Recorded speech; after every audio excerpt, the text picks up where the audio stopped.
If I have to go for a meeting downtown, I will consider whether I really should be sitting on the subway or I should be taking, an Uber, like those kind of things, which previously I would be like, you're not worthy of that.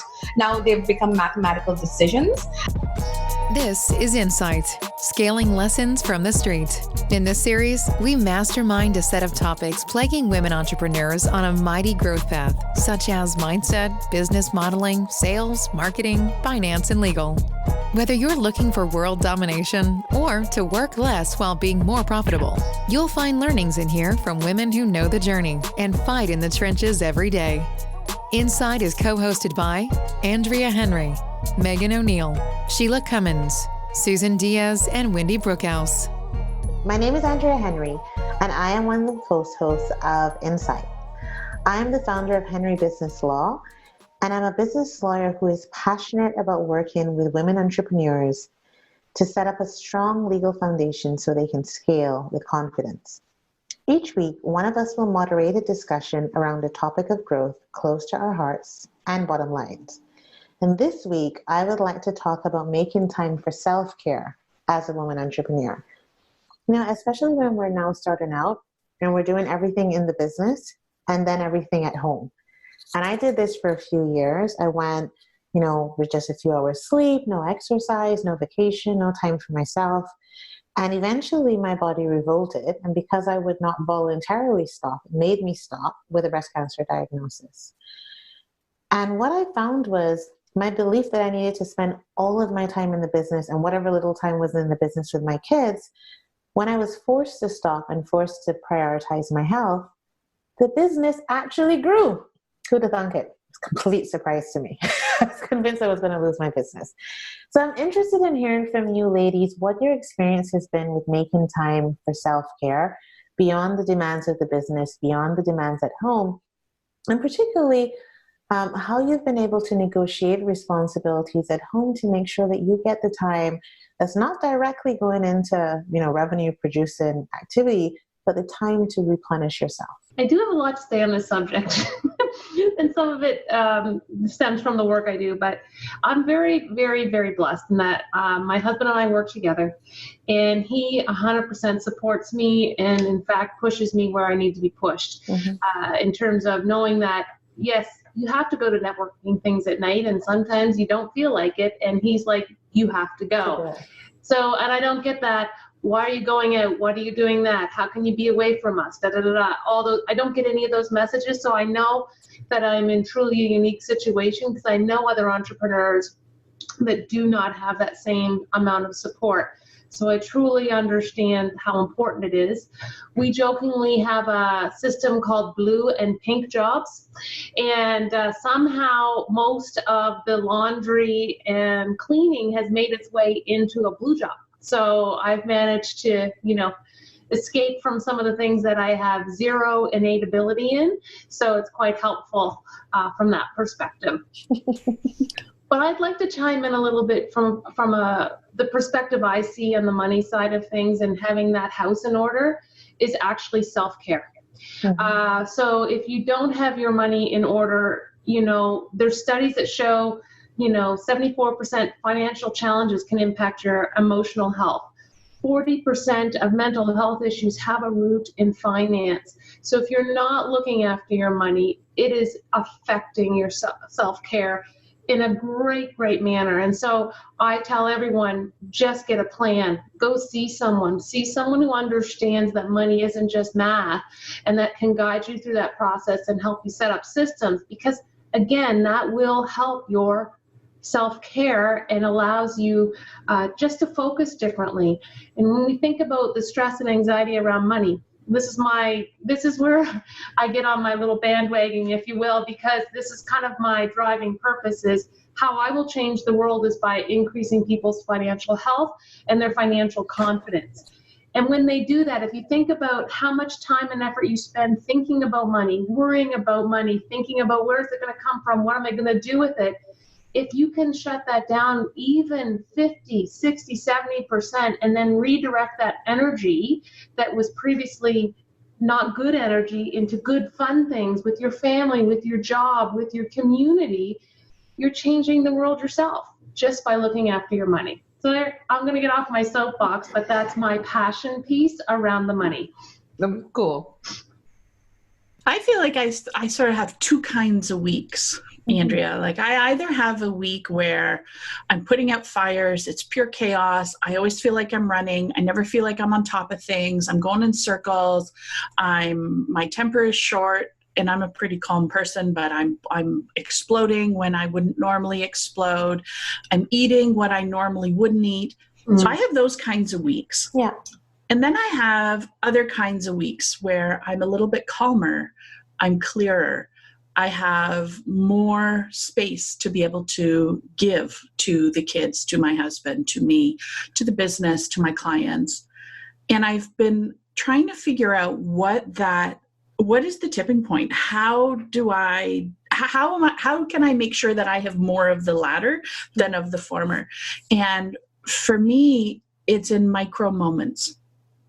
I don't have the luxury of a lot of time at my disposal of unscheduled opportunities. Yeah. And so the one thing is when I start my day with a visioning where I'm actually walking myself through my day, and I use my productive planner religiously, and everything's laid out and I know what's coming, there's a sense of calm that comes. And I find that then sort of goes across all the different facets of my life. But it also, that whole idea of what I call micro renewal, actually targets two of the energies that we forget to target. I think when we think self-care, we think about, going and working out, eating healthy food, getting our nails done, getting our hair done. Well, I dislike getting my nails and hair done, and maybe I'm different from the entire female population, but I do it because I have to, not because it's a pleasure. And so that takes care of the physical energy around us. And then there's the mental energy where we want to unplug from life. And I'm pretty good about doing that. I sometimes need to use a crutch, which in my case would be watching a Netflix, reading a book, listening to something. I have a hard time just turning off on my own. So I need support to do that. But the piece that I think we forget to take care of is our spiritual and our emotional energies. And the emotional energy is the connection with other people. But I actually believe that we can't have a connection with the other person if we're not taking care of ourselves spiritually. And I think that everybody would benefit from finding that higher self that they believe in. And I'm not talking about a religious affiliation, though for some people it is a religious affiliation. Some people call it the divine. Some people call it the feminine goddess. Some people call it whatever you call it is perfectly perfect for you. But what I'm talking about is taking micro moments where you just reconnect with self and with what makes us happy and check in with ourselves through, in my case, planning, journaling, meditating. I still cannot meditate on my own. I'm learning, so I listen to meditations. I love the 5-minute journal, which is a book, and it takes you through, starting with gratitude and then setting you up for the day. It takes less than 5 minutes in order to reconnect with that spiritual energy. And I don't think that anybody can say they don't have that time. Now, that's amazing insight. When you were talking about the time just at the end, it reminded me of I can't remember who said it, but they said, you should meditate for 30 minutes a day. And if you don't have time for that, then you need to meditate 2 hours, essentially, because your life is too busy. But I think it's true. I think self-care has become, or when people talk about self-care, it's become very superficial. They're doing the hair, they're doing the nails, the going for massages. It's really very much a matter of, at least in my opinion, of replenishing yourself. And that starts at your core internal level and the spiritual level. And also some of the practical ways to make space for yourself in terms of getting things off of your plate that don't bring you any joy, that you don't have, as Wendy was saying, an innate ability or innate love for, so that you have more time for things that bring you joy. Have any of you have any tips or any ways that you've been able to do that? Susan? Yeah, I can speak to some of that. I know that in the last couple of years, I've had to rethink the concept of time. Mm-hmm. And how sort of like, I like to talk about Gay Hendricks' book on many levels. And one of them is the idea of Newtonian time versus Einsteinian time. And that was a concept that my left brain rejected heavily because everything is wrong with that sentence. That time is infinite. But I find that, that really put a spin on things for me, and it made me look at things differently and be like, where can I find the time? And in terms of actual applicable tactics. So the way I sort of applied it on a tactical level was I would make lists for myself of sort of deliverables or whatever, or that's the way I operate, is that I have lists, and every single activity would go on the list. And whether it was 10 minutes out the door to pick up my daughter, or whether it was open the door to collect the groceries, or whatever it was, I put it on my time. And that was really quite revelatory to me, because I discovered how much of my time I was putting into all of these things, which seemed insignificant. And it fed heavily into my feelings about myself and my beliefs. And I was like, oh, my mom always said I was lazy, and I really must be lazy if I can't get through my 4 things on my list, when really they'd multiplied into many other dependencies, right? So Exactly. So that was a big one for me. So I had to in terms of like strategies, then it goes back to doing the work. I did the deep work that it involved, which is like, spotting the patterns, and then doing the belief work, and, that kind of stuff to see where this is coming from. But then again, once I've done that, now I find like the patterns are everywhere. And I'm like, now you're just trying to do this. Just get out of it. You don't have to run to the store, order it on Instacart. It's probably worth the $3 that it's going to cost you. So I certainly use a lot of things like that, which is like apps for my shopping, services. If I have to go for a meeting downtown, I will consider whether I really should be sitting on the subway, or I should be taking, an Uber, like those kind of things, which previously I would be like, you're not worthy of that. Now they've become mathematical decisions, which don't really factor into like, I'm going to sacrifice myself at the altar of this thing. That's brilliant. And I've come to largely the same conclusion. So what was really helpful for me, I don't know if any of you guys know Lisa Cannon. She bills herself as the possibility mom. Lisa has 8 kids and a thriving business. And yeah, exactly. So I'm like, and so I had a conversation with her, because I'm like, how are you managing to do all of this with 8 kids? I have 3, and I'm not anywhere as productive. And the single piece of advice that was the best that she gave me was similar to what you were talking about, Susan, writing things on a list. But for me, it was, for what she said was, write everything that you do on a separate sticky note. Put it on the wall. It will make you feel like you want to vomit when you see everything that you have to do there. And then divide it into 3 things. Things that you don't have to do at all, and you can just eliminate them. Things that someone else can do, and then things that only you can do. So I realized that the things that only I can do was really the smallest part of the list.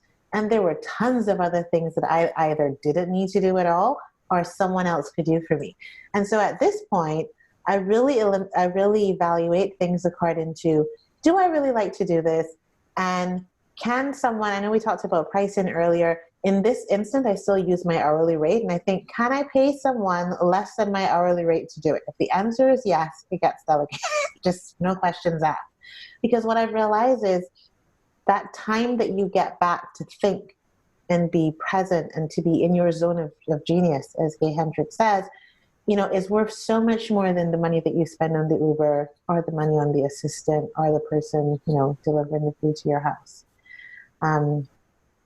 Megan, how have you found the ability to be able to take time for self-care? So I don't know if we talked about this before, but I remember reading that Warren Buffett, and, he spends he unschedules himself, and he taught, why am I forgetting Microsoft, the richest man, Bill Gates, that he needs to unschedule himself to give him the as Oprah says, the gift of time.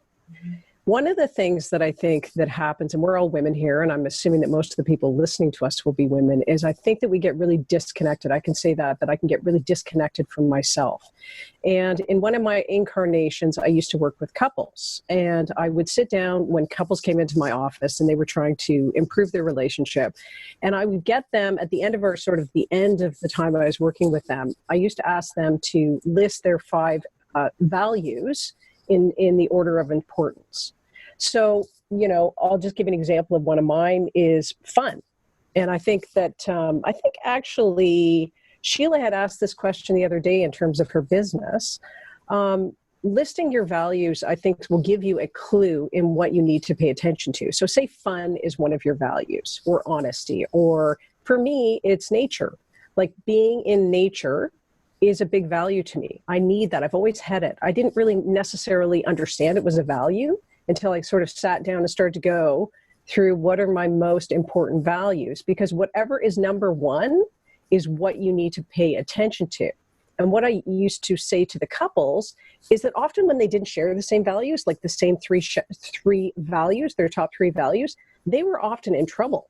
So if you are not really paying attention to especially the top 3 values, which values is just another word for beliefs, by the way, then you're probably disconnected from yourself. And so I realized, because I'm alone a lot now, because I work out of my house, I'm doing everything virtually, I don't have anybody at the office, that having fun is kind of missing from my life. And so I'm like, you can make networking fun. Like, believe it or not, like networking can be fun. You just got to pick the type of networking event that you know is going to be fun. So that's sort of my advice to anybody who feels kind of disconnected from themselves. That's great. Thank you for your insight, Megan. I hadn't looked at it from the values point of view, but that makes perfect sense. How do you decide where to spend your time? It has to be aligned with your values. It makes perfect sense. One of the things, Andrea, you had asked at the beginning was, what about at home? How do you find time for self-care or to take care of yourself in the home? And I love that values activity that Megan was talking about. And one of the things that I'm practicing is asking for what I need. And for example, at the time of this recording, our school board is having rotating strikes. Mm-hmm. We had 2 days off school last week. We have 2 days off school this week. I took Thursday and Friday off last week, knowing that it was a strike day. But a conversation that I had with my husband that I've never had before was, tell you what, Chris, if I take Thursday, Friday off, please can you do Tuesday, Wednesday? And with the way my business works, Tuesday, Wednesday, Thursday are my hot days, and it's really hard to reschedule everything on those days. And so I took the Thursday, Friday, and he's taking the Tuesday, Wednesday. And what we do with the kids is up to us. And whether I approve of what he's doing or not is irrelevant. The fact is I get to work because I covered them. But Andrea, I've never asked for things like that before. It's amazing because I think it's easy for us to see it from the outside, because I remember speaking with you, Shelagh, about that difficulty, asking for help, and my self-image being very wedded to the idea of strong kind of superwoman. I can do it all myself. I don't need any help. And I found that, no, that sucks. It's much...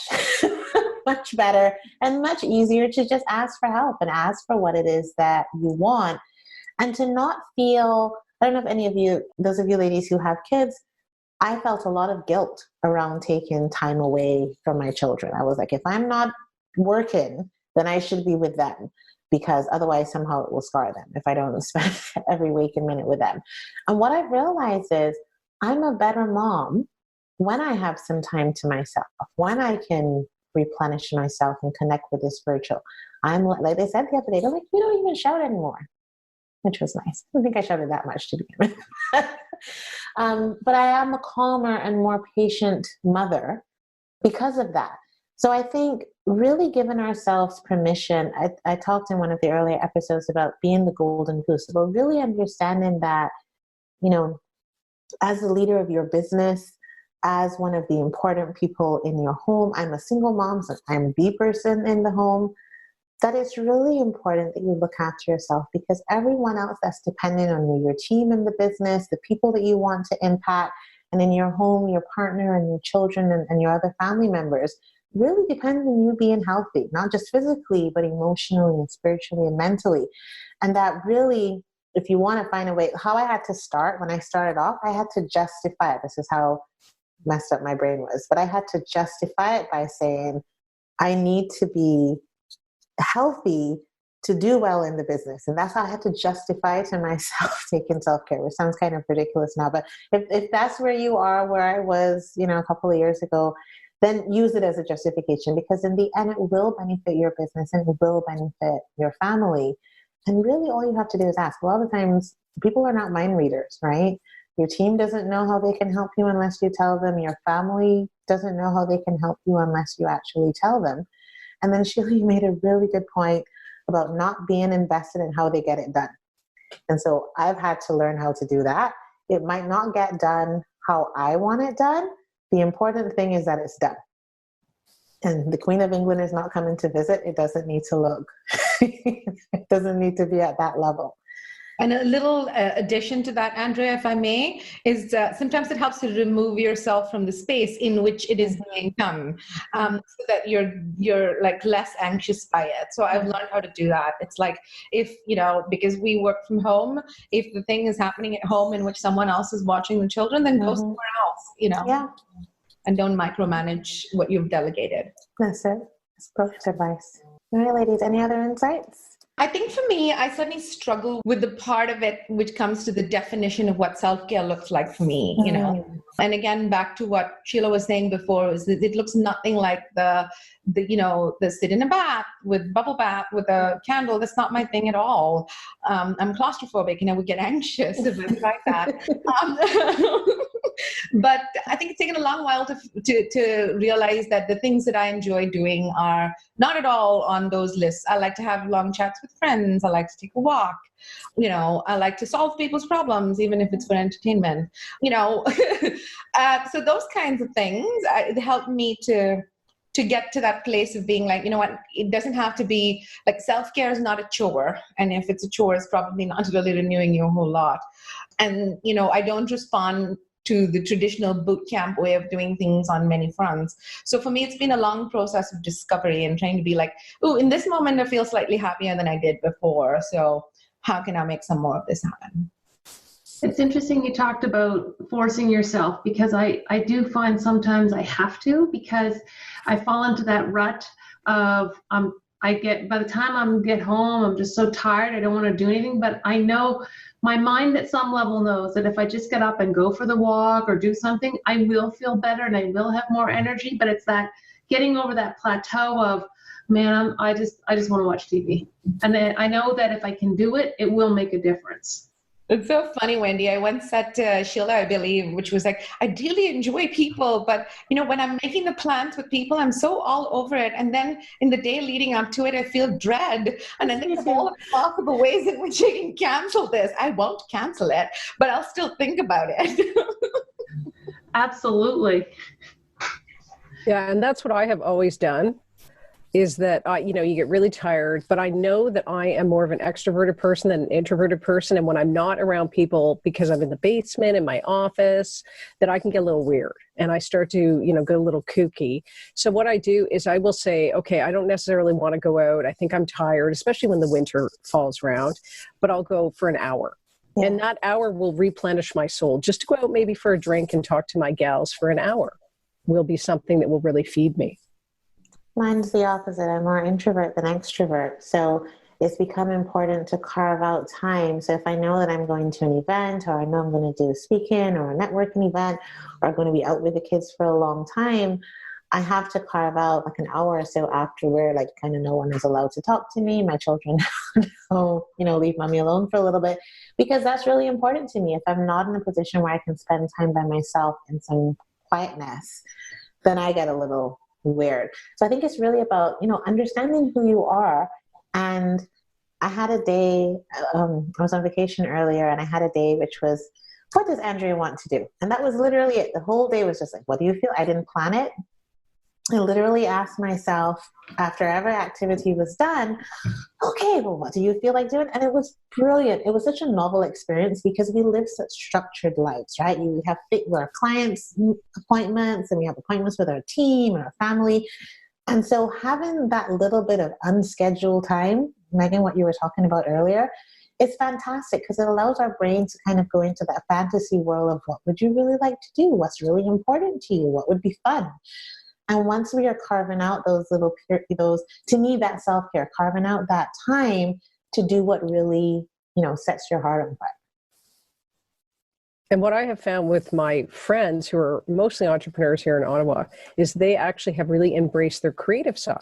So they might take up painting, or they might take up whatever, knitting. And that reminded me, yes, I used to knit all the time. And that's something that I love doing. Okay. So maybe finding a little creativity, and it can be anything. Creativity is absolutely defined by you. It doesn't have to be painting, right? Absolutely. I think one of the biggest challenges that I give my clients is to spend 3 minutes doing nothing. And if you want to watch someone squirm, it's asking an entrepreneur to sit still for 3 minutes and not do anything. And yet I think it's one of the biggest gifts, like what you're saying, unstructured time and being okay, not being in action, but being in inaction without an aid. So no screen in front of you, no phone in your hand. It is so uncomfortable, but it can be so powerful. Can I add one more little story, Andrea? Sure. A few years ago, through another consultant that I was working with, I discovered the Japanese art of Shirin-yoku, which is called it's forest bathing, basically. Yes. The act of being in the presence of a forest and just focusing on things like look at the leaf, look at the vein in the leaf. So it's like really slowing it down. And for 3 hours, you explore like a really small patch of space. So I'm like, I can do this. I can do anything. So I took myself off to Shirin-yoku to High Park near here. And I'm like, I went and looked at all the leaves and all the bugs and everything. And I'm like, surely it must be 5 hours. 20 minutes, guys. Yeah. 20 minutes. Yeah. Just what Sheila was saying. It's difficult, but it makes such a big difference. So ladies, just to wrap up, if someone is listening to this and they're like, that's fine, you guys have been in business now for a while and you've got help and you've got teams. I'm now starting out. I don't have the money to outsource anything. I have to do it all myself. What would you say to someone who's saying, I don't have the time for myself. I don't have the time for self-care because I'm now starting out. Any advice? Well, number one, you're not going to be in business much longer if you don't make time for self-care. Yeah. So you do have the time. You just have to choose how you spend your time. I want to echo that and say, you will die unless you... Forceful, yes. Wendy? Well, the thing that came to my mind is that whole thing around energy management versus time management. And if you think of self-care as your energy management, it's like the airplane says, if you don't you have to put on the mask first. So I think it all comes down to, I love Sheila's 3-minute thing. Well, everyone has 3 minutes. They could do that. 5 minutes for a journal, 3 minutes to be quiet. There's 8, we're good. Yeah, absolutely. Yeah, I agree. Change your perception and what you believe about time. It doesn't take that long, and it doesn't take that much effort. You just need to sit down and think about it for a sec. What fills you up? It's not that difficult. And sorry, just a quick story, but I was interviewing a very successful entrepreneur. She had done $1 million business. Mm-hmm. And what we ended up talking about was that she got adrenal failure burnout 2 years in a row on the very same time, and the very same time period. And so that was her big clue that she needed to reassess. And I think all of you have touched on this. She needed to explore, I think, her spiritual side and really tap into that. And that has become her focus. And she's a lot happier now. Thank you for listening to Insight. If you enjoyed listening, do us a solid and leave us a review. It helps keep us motivated to put our time into producing episodes of value. Thank you.